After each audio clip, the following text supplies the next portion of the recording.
Louvado seja nosso Senhor Jesus Cristo, para sempre seja louvado. Bom dia, meu irmão, minha irmã, aqui é o Padre Daniel, da paróquia de Santa Bárbara, em Santa Bárbara do Tugúrio. Hoje é dia 23 de dezembro, quinta-feira. A igreja nos convida a meditar o Evangelho de São Lucas, no capítulo 1, versículos de 57 a 66. O evangelista nos diz que completou-se o tempo da gravidez de Isabel, e ela deu à luz um filho.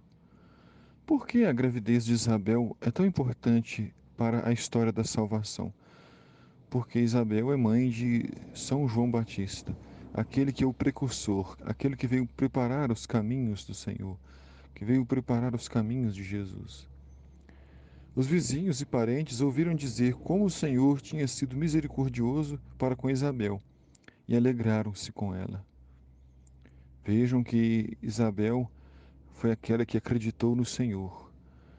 Teve muitas humilhações. Primeiro, porque ela ficou durante muitos e muitos anos sem dar filhos ao seu esposo, Zacarias. E numa época muito machista, numa época em que as mulheres eram praticamente um objeto, se uma mulher não desse filhos, ela era considerada uma pecadora, uma amaldiçoada. Ela era considerada ruim para a sociedade. E então Isabel deu à luz um filho, São João Batista. Deus, quando cumpre sua promessa, ele cumpre com grande amor. Deus, quando cumpre a promessa, ele cumpre com grande perfeição. Por isso, não podemos desanimar, porque aos olhos humanos, quando a promessa de Deus vai se realizar, mesmo que tudo pareça impossível, para Deus nada é impossível. Para Deus pode acontecer. Por isso, nós nunca podemos perder a fé. Isabel tinha muitos motivos para perder a fé. Longos anos de casada, nunca teve filhos, já era idosa, mas Deus quis realizar. Ela confiou no Senhor e tudo aconteceu. E os vizinhos e os amigos se alegraram com ela. Muito importante a alegria, o sentimento da alegria, da gratidão a Deus por tudo aquilo que Deus realizou na vida dela, os testemunhos, a ação de Deus na nossa vida, mas na vida também das pessoas que estão próximas a nós. No 8º dia foram circuncidar o menino e queriam dar-lhe o nome de seu pai Zacarias. A lei de Moisés mandava isso, que quando uma criança nascesse no 8º dia, era o dia de dar o nome da criança e de circuncidar. Circuncisão que era um gesto que identificava os povos judaicos. Também o menino Jesus, no 8º dia, foi circuncidado e foi apresentado no templo de Jerusalém por Jesus, por Maria e por José. Então a mãe estava ali e queriam dar-lhe o nome de seu pai Zacarias. A tradição era de dar o nome do filho com o mesmo nome do pai. Havia muito esse costume, era muito natural que isso acontecesse, especialmente pelo fato de Zacarias não poder falar. Então, por ser mudo, ele então pediram à mãe que desse o nome, mas a mãe disse que seu nome seria João.